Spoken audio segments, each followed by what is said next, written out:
Shalom, kami dari kelompok 3 akan mempresentasikan tema media sosial dengan judul Pengaruh Media Sosial dalam Pandangan Etika Kekristenan. Nah, pertama-tama perkenalkan, nama saya Anggita Elis Purwaningsih dengan NIM 2102 1020 5035. Shalom, perkenalkan nama saya Cecilia Arini Palupi dengan NIM 2009 1030 2077. Shalom, perkenalkan nama saya Dunia Yantono dengan NIM 2107 10 10 10 77. Shalom, nama saya V. Alejandra Amadis dengan NIM 1707 10 10 14 11. Media sosial memiliki peran yang sangat penting di kehidupan kita pada masa yang sekarang. Ini karena media sosial menjadi wadah bagi para penggunanya untuk saling berkomunikasi, berinteraksi, bertukar informasi, bertukar ide maupun lainnya di jejaring virtual. Terlebih di masa pandemi ini, media sosial sangat sering digunakan untuk mendekatkan yang jauh tanpa memikirkan keadaan dan waktu. Nah, langsung saja di pembahasan yang pertama, yaitu mengenai media sosial. Apa sih media sosial itu? Media sosial merupakan platform digital yang memfasilitasi penggunanya untuk berkomunikasi maupun mengirim konten dan dokumen. Nah, media sosial ini merupakan sebuah sarana untuk bersosialisasi satu sama lainnya yang dilakukan secara daring dan memungkinkan manusia untuk saling berinteraksi tanpa dibatasi ruang maupun waktu dengan menggunakan teknologi berbasis internet.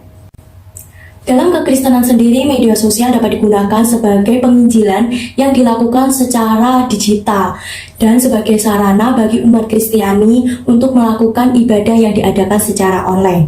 Media sosial juga digunakan untuk memposting isi ayat Alkitab maupun identitas kebudayaan agama maupun ritual ibadah yang sedang dijalankan.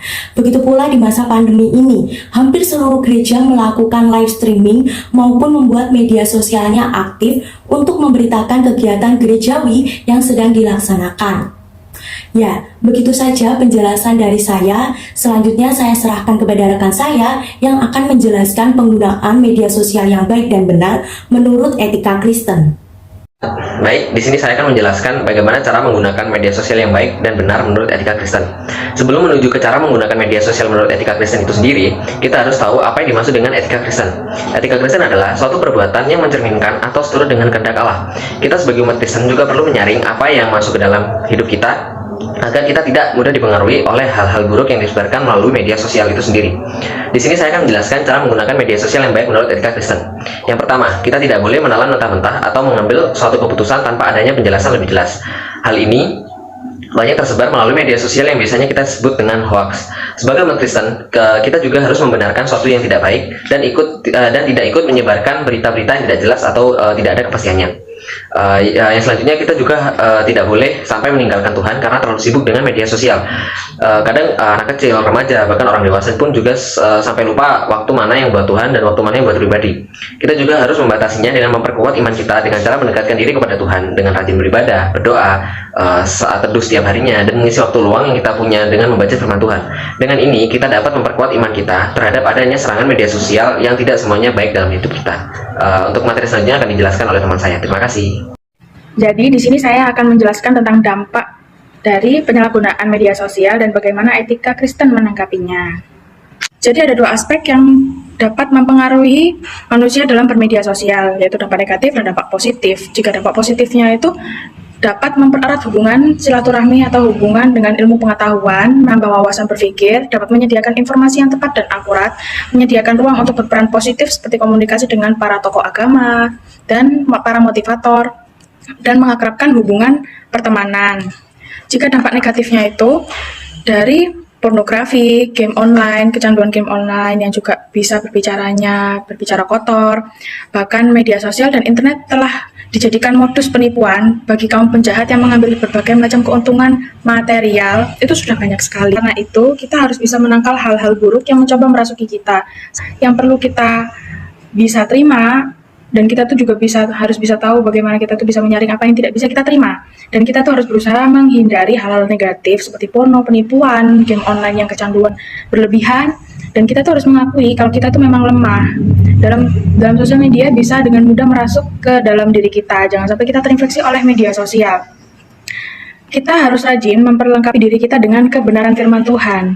Dan juga kita harus ekspresikan hidup kita itu adalah misi. Itu yang Tuhan inginkan dari kita semua. Kemanapun kita pergi, itu adalah mission trip kita. Baik, materi selanjutnya adalah apa tanggapan dan peran pemuda Kristen dalam penggunaan media sosial. Jadi, yang pertama, tanggapan pemuda Kristen tentang penggunaan media sosial dulu. Di sini saya sebagai pemuda Kristen, tanggapan saya tentang media sosial yaitu media sosial kan merupakan salah satu bagian dari iptek.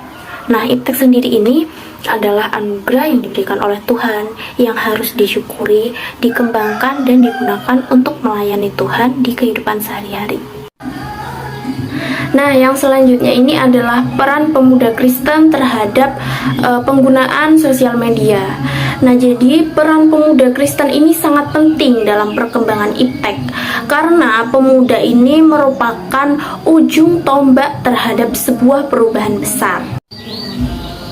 Nah, sedini mungkin pemuda Kristen harus menguasai dengan baik dari sisi pengetahuan, keterampilan, dan motivasi berprestasi.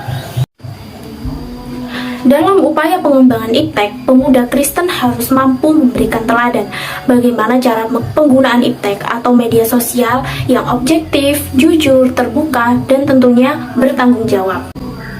Nah, sebagai seorang pemuda yang akan menjadi teladan, kita harus mengingat pesan Paulus dalam Injil 1 Timotius 4 ayatnya yang ke-12, yang berbunyi demikian. Jangan seorang pun menganggap engkau muda. Jadilah teladan bagi orang-orang percaya dalam perkataanmu, dalam tingkah lakumu, dalam kasihmu, dalam kesetiaanmu, dan dalam kesucianmu. Sekian presentasi dari kelompok kami, kurang lebihnya kami mohon maaf. Semoga apa yang kami presentasikan di video ini dapat membawa manfaat bagi semua yang menonton video ini. Terima kasih, Shalom.